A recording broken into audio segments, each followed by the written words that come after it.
A lot of things to go over with Amani Toomer, who is about to join us and does join us now on the Little Caesars Hot and Ready Hotline. Zach McCrite here, Amani, and thanks for coming on with us. Todd Lisenbee is with me as well. We appreciate you stopping by, as always. The first thing is I was looking at your website, and I clicked on the About Amani. The first pick is a man cave, which is actually the opposite of an actual cave. That thing is not a cave. That is a palace that you've got. But how often, my question is, how often is Amani in his seat down there watching TV or movies? Not very often. Actually, my father-in-law came to live with us for a little while. We have an 8-month-old child, so he's helping us out. So he's living in the man cave, and I'm just kind of looking at those pictures, remembering what used to be.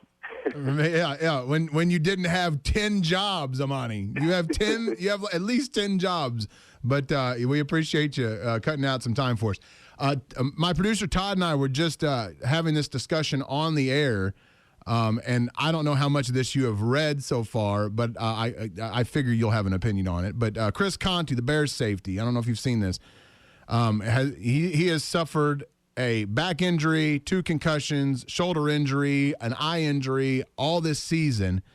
And apparently this morning he told WBBM Radio in Chicago the following. He said, quote, "I'd rather have the experience of playing in the NFL and die 10 to 15 years earlier than not play in the NFL and have a long life. I don't really look toward my life after football. I'll figure things out when I get there as long as I outlive my parents," unquote. How close is that to the feeling that you have on the same subject? Ooh. Yeah, you can't really look at your mortality as a player because, especially as a safety, I mean, you're really throwing your body in there, and if you start thinking about what your body's going to be like, what it's going to feel like 10, 15 years after you're done, then you're probably done. That's why it's a young person's game. I don't think that's a very I don't think that's out of the norm. I mean, because the stuff that you do and the mindset that you have to have, I don't know if I'd necessarily believe him, but I think that's the mindset that you have to be successful as a safety when you're taking on guys twice your size. You're taking on big, strong running backs. You're running with. I mean, that's a tough job because you're smaller than most of the people you're playing against. Amani Toomer joins us on the Little Caesars Hot and Ready Hotline, NBC Sports Radio, and you hear him all the time right here on 107.7 The Franchise. All right, let's go around the league as fast as we can. Johnny Manziel, if someone goes real knee-jerk and says, "I saw enough in one game to know that Johnny Manziel's ceiling in the NFL is mediocre at best," you react to that how? I'd take a page out of Aaron Rodgers' book. Relax. He played one game. He's a guy who's his first pro game. I don't think you can take much out of it. I give him another couple games. I just don't think one game tells you the entire story. It takes years to develop quarterbacks, not one game. I just didn't know, and I look, and that refutes what I've been saying, but I just didn't know if maybe you saw the game and go, look, he will get better, but his bet I can just see he just runs, and that sort of game just doesn't work in the NFL. We've seen it with almost everybody else recently who likes to run and throw the ball at the same time from the quarterback position. No? I think there's some guys that can do it. I mean, Russell Wilson's a guy that can do it, and he's won a Super Bowl, so I don't think there's one way to skin a cat. I think that's what's great about the NFL. It takes on all body shapes, all sizes, colors, races, religions. If you can play the game, you can play the game. Now, can Johnny Manziel play the game? I don't know, but I'm not willing to say after one game, is he doomed to be mediocre? I just don't believe that. I think that he got taken for the first round for a reason. I think traditionally it's easy to throw stones at him because, he doesn't have the traditional height. He doesn't have the traditional, demeanor. But it's okay to be different in the NFL. And, nobody thought Doug Flutie could do it. Who knows if people would have believed in Doug Flutie as much as they believed in Johnny Manziel early on in his career, what he could have done in the NFL, and what if he didn't have to go to Canada to prove himself all over again. I mean, Doug Flutie was an amazing player. I remember playing against him and just being amazed at how short he was, how strong his arm was, and how just competitive he was. I think that Johnny Manziel has all the things that he could do, and I just hope he has a chance to stick around the NFL before he can realize his talent, because there's no doubt about it. He has talent.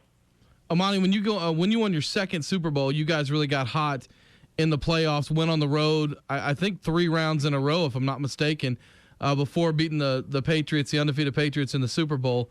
Is there a team out there this year that you see that's maybe under the radar that you think could have a similar run once the playoffs get started? Well, I think the Cincinnati Bengals could. There's a couple teams out there on my radar. I think the Dallas Cowboys, the Philadelphia Eagles, I think the maybe San Diego Chargers even. I mean, there's some teams out there that are pretty scary that if they put it all together, they can do it. Maybe even the Buffalo Bills. I mean, who knows? I mean, there's a lot of people out there that there's something to be said about getting hot, and there's something to be said about momentum, and there's some teams out there that have generated a lot of momentum this last weekend. One you did mention is the Steelers, and Zach and I got into this conversation earlier today. He thinks the Steelers at 9-5 are kind of fraudulent. They are fraudulent, Amani. They have lost to the Jets, and they have lost to the Browns. I can't see a team that has those kinds of losses being able to reel off 4 in a row. Yeah, they haven't won 4 in a row the entire season. So I tend to believe that they are fraudulent. And another reason why I think they might be even a little bit fraudulent, too, is because the NFC, so the AFC North plays the NFC South, which is the easiest division in football. Their leader in the NFC South doesn't even have. They're not even 500. So I think they've inflated their record by a couple of games by playing that division, and also they also play the AFC South, which is the division with the Colts. In the Houston Texans, where their division is to be down with Jacksonville and Tennessee. So I think their record is a little bit inflated. I don't know if they have the consistency that it needs to go to 4 playoffs, to be 4 playoff caliber teams in a row. I don't think they can do that. I tend to agree. If I told you right now, Monty, you could lace them back up and play receiver for any quarterback in the NFL, who would it be and why? Hello? Did you hear? You still Did there, you hear him? Monty? You got us? Hello. We lost him. Hello. Well, that was fun. Maybe when you ask him a question, maybe when you put him on the spot like that with like an Eli sort of question, maybe he's just like, okay, I probably have to go. All right, I think we got him back. Do we have Monty, him can you hear Yeah, us now? I'm back. Yeah, Okay, gotcha. No, I was just asking if you could lace him up and be back in your prime again and play for any quarterback in the league right now, who would it be and why? Aaron Rodgers, because he'd make an old guy like me look pretty good. See, that's the go-to. He just wanted to hear. I'm a Packers fan. Todd's a Packers fan. He's setting you up for an easy kill there. That was a softball. Yeah, or Tom Terrific. Tom Brady, the Michigan man. That's right. Finish. You didn't give me a chance to finish. I know, yet. the Michigan man. You're right. You're right. Last one from me. Colin Kaepernick has been a point of discussion on our show as well, and if you are under the same assumption as we are that this year he has regressed, and maybe you're not, but I'll set that up to ask you this question. Why does Jim Harbaugh, a guy who the 49ers apparently can't get along with and will get rid of at the end of this year, get all the credit for Kaepernick's ascent in the league, but is seemingly immune from it, immune from the opposite sentiment while Kaepernick struggles? That's a great question. I think that they're trying to develop him into a way where maybe he's not good at it. I think the fact that he was so good at what he did early on in his career, he got a big contract, and now all of a sudden it's like you have a power pitcher in baseball. And now all of a sudden you're like, well, you know what? Why don't you work on this knuckleball? Why don't you work on this junk ball? Why don't they just let quarterbacks be who they are? And if they flame out because they get hurt because they're outside the pocket, then let that be. Maybe there's a quarterback that can last in the league running the football. Colin Kaepernick hasn't had any injury issues. I don't understand why they have to fit a square peg into a round hole all the time. There's more than one way to be a successful quarterback in the NFL. And I don't understand that. That's one of the things that constantly perplexes me about the NFL and about how, as much as they want to have diversity in terms of the different plans of attacks and all this stuff, they oftentimes go back to the standby. Oh, well, we have to have a pocket passer or we won't be able to succeed. It's just not true. I mean, look at Russell Wilson, the quarterback of the Seattle Seahawks. They won a Super Bowl. He's not a pocket passer. He can pack.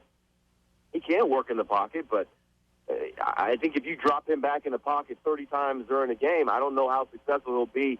I don't know how consistent he'll be. I don't know if that team will be as good as they are. Not saying taking anything away from Russell Wilson. I think he's a fantastic player, but, you play to the player's strength, and I think that's what some coaches are getting away from. They're trying to make everybody fit into their system and their style so that, and not work on the player, the person that's actually going out there executing the plays for their football team. 2 words, because you got to go. You got 2 words left. That's all you got to utter. The next Michigan head coach will be? Jim Tressel. Whoa. See you later, Amani. Good talking to you. You just hit me with a bomb there. See you later. Amani Toomer on Little Cedar's Hot and Ready Hotline. No way. That'd be crazy. No way. It'd be crazy.